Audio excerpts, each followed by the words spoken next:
Hey everyone, this is Paramita. Welcome back to my channel. চলে এসেছি আবারও একটা নতুন ব্লগ নিয়ে। তো আজকে আমি তোমাদেরকে নিয়ে যাব এমন একটা জায়গায় যেটা হচ্ছে আমাদের হাওড়ার একটা ঐতিহ্য বলা যেতে পারে, রাম মন্দির। হাওড়ার রামরাজাতলার রাম মন্দিরের সম্পর্কে অনেকেই শুনেছ, আর যারা শোনোনি বা যারা দেখোনি তাদের জন্য থাকছে এই ভিডিওটা। তো আমাদের এবছর অর্থাৎ 2025-এর রাম মন্দিরের রাম ঠাকুর কিন্তু এসে গেছে বেশ কিছুদিন আগে। তাই আজকে আমি যেতে চলেছি সেই রাম মন্দিরে। চলে এসেছি রাম মন্দিরের একদম মেন গেটের সামনে। 2021 সালে এই মন্দিরটি পুনর্নির্মাণ করা হয়। চলো প্রথমেই তোমাদের রাম ঠাকুরের মূর্তি দর্শন করিয়ে নিই। এই পুজোটি প্রায় 300 বছরের পুরানো। এই পুজোটি প্রথম শুরু করেন জমিদার অযোধ্যা রাম চৌধুরী। শুধু রাম ঠাকুরের মূর্তি ছাড়া এখানে কিন্তু অনেক দেবদেবীর মূর্তি রয়েছে। চলো তোমাদের সেগুলো ঘুরে দেখাবো। রাম ঠাকুরের মূর্তির ঠিক বাঁদিকে রয়েছে বড় একটি হনুমানজির মূর্তি।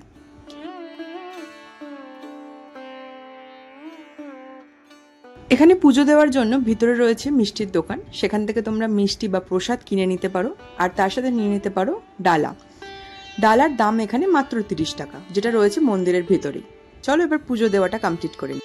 এই পুজোটা কিন্তু সারা বছর হয় না। রামনবমীর দিন এই পুজোটি শুরু হয় এবং বাংলা শ্রাবণ মাসের শেষ রবিবার অর্থাৎ আগস্টের মাঝামাঝি সময় অবধি এই পুজোটি এখানে হয়। আর মন্দির খোলা থাকার সময় হলো সকাল 9:30 থেকে রাত 9:30 অবধি। আমাদের এখানে পুজো দেওয়া কমপ্লিট। এবার বাইরে মোমবাতি আর ধূপ দেওয়ার জায়গা রয়েছে, সেখানে মোমবাতি আর ধূপটা আমরা জ্বালিয়ে নেব। এরপর চলে গেলাম হনুমানজির মূর্তির কাছে। চাইলে তোমরা এখানেও আলাদা করে পুজো দিতে পারো। তোমাদের জানিয়ে রাখি তোমরা কিভাবে এই মন্দিরে আসবে। মন্দিরে আসার সব থেকে সহজ উপায় হলো ট্রেনের রাস্তা। হাওড়া থেকে ট্রেন ধরে তোমরা রামরাজাতলা স্টেশনে নেমে সেখান থেকে 7 থেকে 8 মিনিটের হাঁটা পথেই পৌঁছে যেতে পারো এই রাম মন্দিরে। তোমরা যদি বাসে আসতে চাও তার জন্য তোমাদের হাওড়া থেকে 52 নাম্বার বাসে করে চলে আসতে হবে রামরাজাতলায়। আর বাস স্ট্যান্ডের একদম সামনেই রয়েছে এই মন্দির। চলো এবার বাকি মন্দিরটা তোমাদের ঘুরে দেখাই।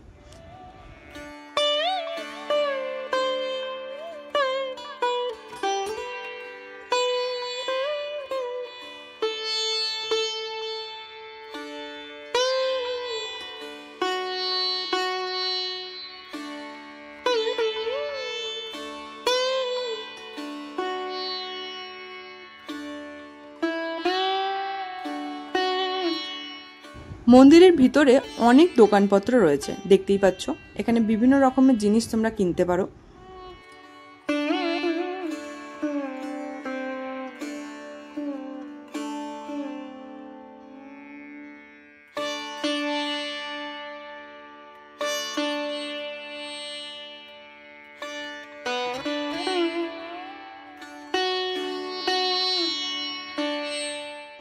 শুধু মন্দিরের ভিতরেই নয়, মন্দিরের বাইরেও কিন্তু ছোটখাটো একটা মার্কেট টাইপের রয়েছে। এরপর মন্দিরের মেন গেট দিয়ে বাইরে বেরিয়েই ডান দিকে রয়েছে একটি কচুরির দোকান। এখানের কচুরিটা কিন্তু খুব সুন্দর খেতে, একদম মুখে লেগে থাকার মতো। তো তোমরা যারা যারা এই রামতলায় বা রাম মন্দিরে ঘুরতে যাবে তারা অবশ্যই একবার ট্রাই করো, আশা করি তোমাদেরও খুব ভালো লাগবে।